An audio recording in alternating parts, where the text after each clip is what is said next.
Wrestling friends, and welcome to the Goodbread Wrestling channel, also known as Figure 4 TV. Now today we take a deep dive into some comments Bryan Danielson made via Daily Star. Bryan Danielson says he will always pick Tony Khan over Triple H and Vince McMahon. Quote, regardless of what people think, this is my legitimate answer. People are going to assume that because I work for AEW, I'm just saying this because Tony Khan is my boss. But I would legitimately pick Tony Khan over Triple H, Vince McMahon, Eric Bischoff, Dixie Carter, etc. I think he's very in tune with what wrestling fans want, but he's also just a good person. I know that he always tries to treat people with respect and kindness no matter where they are on the roster. Let's check out the intro, guys, and when we come back, we hear this from the horse's mouth.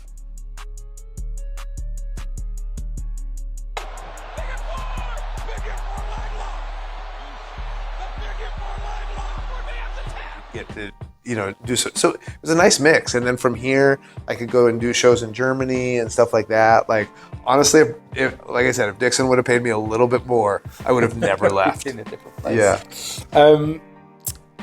If you could, this may be a slightly poisoned question, but if you could pick one to run a company, TK, Vince, Dixie, Carter, Eric Bischoff, Triple H, right? That's your selection. Which of them would you pick to run a company and why? The kind of follow up to the question before. Which of them would you choose to run your company and why? Well, so regardless that this is my legitimate answer, people are going to assume because I work for AEW that he's just saying that because this is his boss. But I would legitimately have Tony Khan be why that so? person. I think he's very in tune with what wrestling fans want. But then also, he is a good person. and I'm not saying anything bad about anybody else, but I know that he always tries to treat people with respect and kindness, no matter where they are on, like, up or down the roster, right? I remember after the first Wembley show, we were in a bit of a disarray backstage because of some things that had happened. And we were putting together Dynamite. I was hurt. I had broken my arm. And but because of the situation, I flew in and like, hey, what can I help with? Whatever it is. And one of the talent of somebody you would consider very undercard, right? And not a top priority, had an issue. And Tony took time out to talk to this person. It's just like, and not talk down to them, but talk to them about their concerns or whatever it is.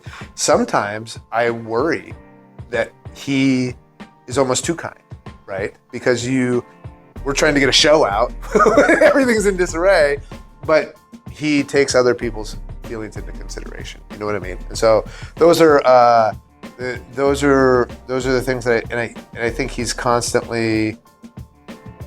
There's also this idea that he's an outsider in the wrestling business, and I think he constantly feels the need to prove himself, which I think is a good thing, right? He's like when he thinks there's negative feedback or whatever, he doubles down, puts his nose to the grindstone, and tries to make sure that our product is appealing to our fan base. I think probably a last question. You just described a stubborn fool, Daniel Bryan. You just described a stubborn fool, and this is not a shoot. This is not a shoot. Did you hear the sick, twisted laugh? He's a nice guy. Like, nice guys don't run a company. He asked you pick one to run your company, and you're gonna pick the nice guy? Nice guys finish last, Daniel Bryan, and this is just you being the ultimate underdog. So you're going to root for the underdog. That didn't even make no sense right there. And when he doubled down, do you see the part when he said that he felt a need to prove himself? That is what got all his stars running out of there. That's what got Britt Baker wanting to get out of there. That's what got Mariah May ready to go. Jade Cargill left. That same attitude, that same stubbornness is what got Cody to leave. and wanting to prove that it's his company.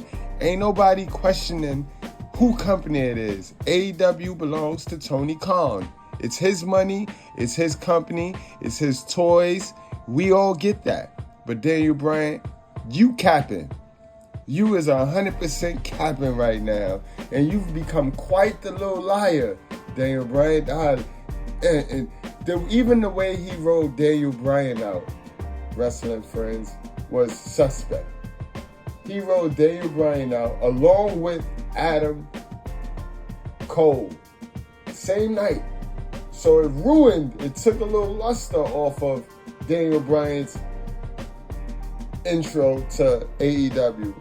What should have been like the movement was lackluster, guys. Y'all go back and replay Daniel Bryan's intro to the company. And like a lot of them, that's to this day, Sting has the best intro. Everybody else's intro was crap. Without any further ado, I must bid you good drop and good night.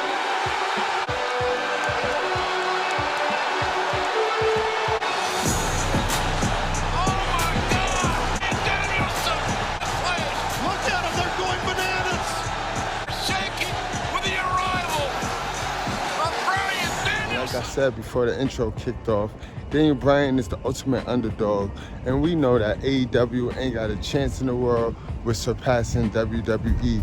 So they are the underdog, and that's pretty much why Daniel Bryan, he gonna always favor towards the underdog, and that's why he said what he said, guys.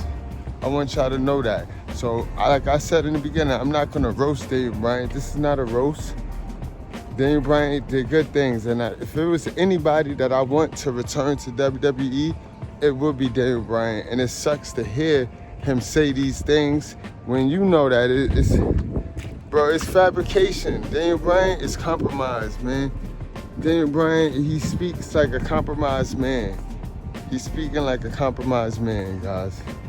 And I don't understand. So let's listen to more of that interview, guys. So why was last year the right time to kind of call it a day? Have you called it a day? And if so, was last year the right time to call it a day? So, I don't want to 100% say I've called it a day. I don't want to put those restrictions on myself. But, it's mostly calling it a day. And the reality is I had originally planned for it to be kind of the end. And was hoping that it wouldn't end kind of the way it did, but it turned out to be a blessing in the sense of like, the last 6 months from April until October were really physically hard for me. And so like I'd hurt my neck pretty bad, wrestling Will Ospreay in our pay-per-view Dynasty. And that last 6 months, like I wasn't even sure I could get through it, right? And so it was actually a real blessing in the sense of you think like, oh, that doesn't sound great. But what it meant was when I was done, I was ready to be done. And if I would have felt great and perfect, I think that would have been a little bit harder to be like, I'll come back, and then the comebacks become more and more frequent or whatever it is. And yeah, but now I'm I'm feeling a little bit better and don't necessarily want to feel worse again. So Fair. And then there's lots of internet reports that say, you've lost feeling or this or that. Are you able to say how you are? You say you're feeling better. Are you in good health now? I wouldn't say good health in the sense of like, I can't work out the way that I used to work out, right? Like I'm like my therapist literally won't allow me to. Like I can't hold heavy dumbbells just down, right? I just there's certain things, and we're hoping to build that back up, right? So like in working with people, that sort of thing, like one of my goals is to be able to go and train jiu-jitsu, not compete, but just be able to go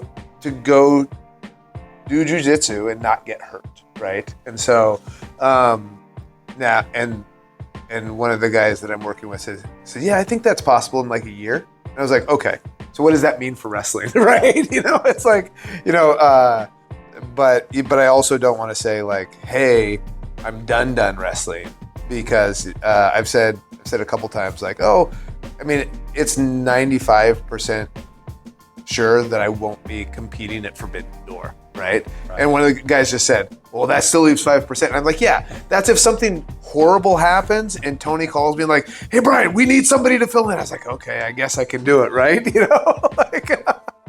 But, never say never. Yeah, never say never. But other than that, it's like I'm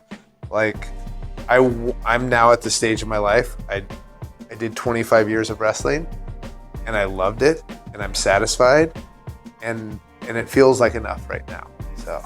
Okay. And Tony Khan said in an interview the other day that he's in kind of daily contact with you. So you're presumably feeding into AEW in other ways at present. Is that right? Yeah. I'm just kind of a consultant for AEW now, and so, but that, I do several things there. I'm part of the disciplinary committee. I'm, those sorts of things behind it. And it's not like people may think it's creative. Some of it is, but it's very little of it, right? Like we had that awesome spring breakthrough show that was. I haven't seen Dynamite this week actually because I was flying here, right? So where I live, I have to leave like 2 days before. so anyways, and yesterday by the time I got here, I was so tired. I haven't, but I'll watch the show by the time I get home tomorrow. But the week before was that spring breakthrough show, which had that incredible Ospreay Takeshita match and the Ops winning the trios titles and this incredible show. I didn't have a single thing to do with that show. Right? It's just one of the best wrestling TV shows ever, one of the best TV matches of all time with the Ospreay Takeshita match. And yeah, I didn't have a single thing to do with that show. So You said, to me, like Daniel Bryan, he became just like a lot of the AEW enthusiasts. They just delusional. They just delusional and in denial. And for some strange reason, it's like the little guys over there in AEW, they just cannot get over the fact that WWE is the home of the giants. Like, Daniel Bryan sound bitter a little bit to me. He know that Vince was never his cup of tea. You know what I mean? Vince never really liked Daniel Bryan, and Triple H liked whatever Vince liked. So it's that personal vendetta that the little guys have over the giants in professional wrestling. And Daniel Bryan, he's talking crazy. But again, I wish he would come back to WWE. One more run. But again, you heard him. He's injured. That's why he retired, because he re-hurt himself again. The style of wrestling in AEW is not conducive to longevity as far as a wrestling career. But guys, I ain't gonna hold y'all much longer. Hit that like button on your way out, and remember, if you're new to the channel, subscribe. Only if you love wrestling. I try my best to deliver these topics, and thanks for sending me this, because I didn't know about this interview, but one of my guys on Facebook said, yo, listen to this and make a video and tell me what I think. So this is what I think right now. I just think Daniel Bryan is in denial, and him being the ultimate underdog got him rooting for the underdog. And at the moment, AEW is definitely the underdog. All right, guys, I'll see y'all later. Enjoy the rest of your day, and thank you. This is a wreck. He's moving like an uncaged animal. No lie, he's wild in there.